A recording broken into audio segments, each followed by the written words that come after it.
Bonjour mesdames et messieurs et bienvenue dans ce flash d'information. Le président turc Recep Tayyip Erdogan semble avoir repris les choses en main ce samedi après une tentative de push sanglante de militaires rebelles à laquelle se sont opposés des forces loyalistes et des dizaines de milliers de personnes descendues dans les rues du pays. Les affrontements avec des avions et de chasse et chars ont donné lieu à des scènes de violence inédites à Ankara et à Istanbul depuis des décennies. Ils ont fait au moins 90 morts et plus de 1100 blessés. Les forces de sécurité turques ont arrêté 1563 militaires rebelles. La France entame ce samedi 3 jours de deuil national après l'attentat de Nice qui a fait au moins 84 morts, dont 10 enfants tués par un Tunisien.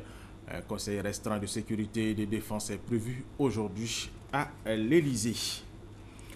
Le président de la République, Alassane Ouattara, prend part ce samedi à Kigali, la capitale rwandaise, à la 27e conférence des chefs d'État et de gouvernement de l'Union africaine. Un sommet qui va aborder plusieurs questions, notamment la question du genre. Le chef de l'État ivoirien est arrivé hier vendredi après-midi au Rwanda. Jérôme Kofi Abolin. Sur le tarmac de l'aéroport international de Kigali, l'avion présidentiel le transportant en provenance d'Abidjan s'immobilise aux environs de 18 h, heure locale, ce vendredi. À sa descente de l'appareil, le président de la République de Côte d'Ivoire, Alassane Ouattara, reçoit les honneurs militaires dus à son rang. Après quoi, il se prête aux questions des journalistes à l'occasion d'une courte pause, le temps pour lui de dire un mot sur l'objet de son séjour dans la capitale rwandaise, à savoir la 27e conférence des chefs d'État et de gouvernement de l'Union africaine. Un sommet très important pour le président Alassane Ouattara, qui ne manque pas d'exprimer sa joie d'être à Kigali. Je suis heureux de venir voir mon ami, mon frère, le président Paul Kagame, et je salue le peuple rwandais et je voudrais d'ores et déjà dire combien ma délégation est heureuse d'être là. Nous avons été informés de toutes les marques d'attention dont ils ont été l'objet depuis les délégations d'experts, de ministres qui sont arrivés. Ce sommet est un sommet important, c'est le sommet de mi-année. Nous avons des dossiers importants pour le continent africain. Nous arrivons bien sûr avec la détermination de faire avancer les choses et nous sommes sûrs qu'avec le leadership du président Kagame, ce sommet sera une grande réussite pour le continent.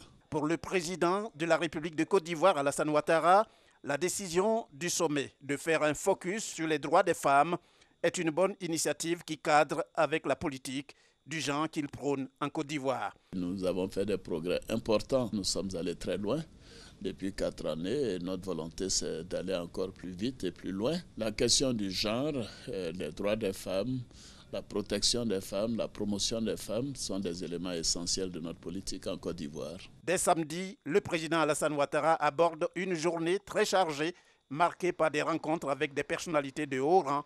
Il s'agit des présidents égyptiens, guinéens, bissau-guinéens, rwandais, le président Paul Kagame, l'hôte du 27e sommet de l'Union africaine.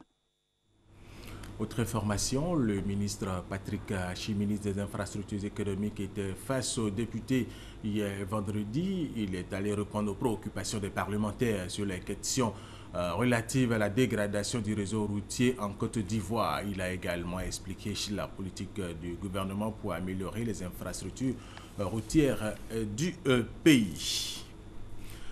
La Direction générale des impôts a fait hier vendredi son bilan sur les 6 premiers mois de l'année 2016 sur un objectif global de recettes d'un peu plus de 945 milliards de francs CFA. La régie financière a recouvré environ 966 milliards de francs CFA, soit un écart positif d'un peu plus de 20 milliards de francs CFA, ce qui est une belle, très belle performance. Et nous allons terminer avec cette information.